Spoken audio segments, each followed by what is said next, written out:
ข่าวหญิงสาวไต้ไอในหันเดี่ยวมนเชียทีวีตัวมันนางสัมปอมันปอกำกว่ามดวันไหนเมื่อในวันที่31หาเดือนปี2026เมื่อวันที่20หาเดือนปี2026นั้นที่หันเปี่ยวมนเชียทีวีที่เวียงน้ำสางจึงได้ประจันที่หนึ่งนั้นที่นางยิงก่อนหนึ่งซื้อห้องว่านาง3คำจือปอห้องว่าไซอ่องลู่จือเมห้องว่านางคำขีนอายุอาสากไร21ปีติววันปางซ่อทุ่งเอิงวันจามเมืองมู่ตรงเวียงน้ำตูซึ่งได้ประห้องในเสมันนางเลยมาเหตุการณ์ที่หันเปี่ยวมนทีวีที่นั้นเจียงน้ำจังซึ่งได้ประจานั้นที่มาข่าวดัง2 ปีไปเยาวันไหนเกี่ยวกับเรื่องลองในก่อนหูจอมเปิ่งเป็นลองในลาตีข่าวหยดอินมาว่านาง3คำในเหตุการณ์ที่หันเปี่ยวมนทีวีที่เวียงน้ำจังนั้นถึงเยาเต็มมีหมอก2 ปีเยาข่าลาดมีหนังไหนวันที่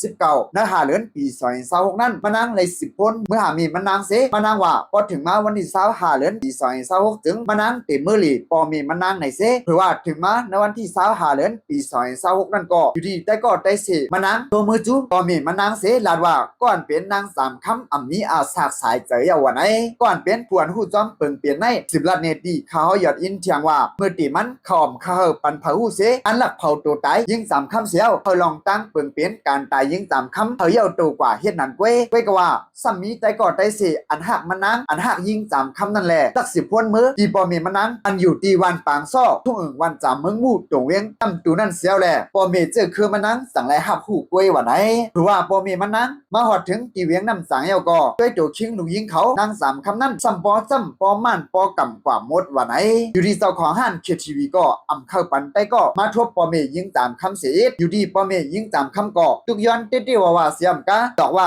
ป้อมปันทบก็เตต่างซึกมันในเซกเขาสั่งปันทบกล้วยในเอาแต่ก็นาง3คำมาทบปอมีนาง3คำนั้นก็ทำสังก็เลยก็อำหู้อำหันจอมเกี่ยวกับเรื่องการตายนาง3คำว่าไหนติ๊กอยู่ดีปอมีพี่น้องนาง3คำได้ยุ่มยำว่าแต่ก็นาง3คำตื่นยาปอเล่งลาปานเขาแต่เจ้าของห้านเคียทีวีเขาเองกว่าไม่แลเขาอำหัดหลาดกล้วยในเขาอยู่ดีปอมีพี่น้องเจอคือนาง3คำได้อำหู้การตายลูกยิงเขาเต้ป่าลูกยิงเขาทบยาหลองตังจึงเสียเลยตายกว่าทางตีพวนเกี่ยวข้องห้านเคียทีวีเปี่ยวมวลฉะนั้นก็อำมีเผอหัดหลาดออกเต็มซุบเต็มปากเต้ว่าวันไหนอยู่ดีปอเล่งและเจ้าของห้านเคียทีวีและผู้เกี่ยวข้องห้านเปี่ยวมวลเคียทีวีที่เวียงน้ำสังนั้นปันกาใส่เอาแต้นแลปันกาเฮียนมาสาบางซ้อมยิง3คำเงิน1ปาก20แสนกวยเสเขาลองตังมันสุดเสียงไหนเสเอาเงินเตียงไว้ไปปันข่าวในออกลาวันไหนอยู่ดีปอเมพี่น้องเจอคือนาง3คำแต้อะไรลองอันหมันแม่นตอมทำร้าตอนดัลลูกยิงเขาแลเสียมกะเขาเจ้าของห้านเปี่ยวมวลเคียทีวีแลผู้อันเกี่ยวข้องเอาปุ่นพรเดือดเสียในเที่ยงในขยาว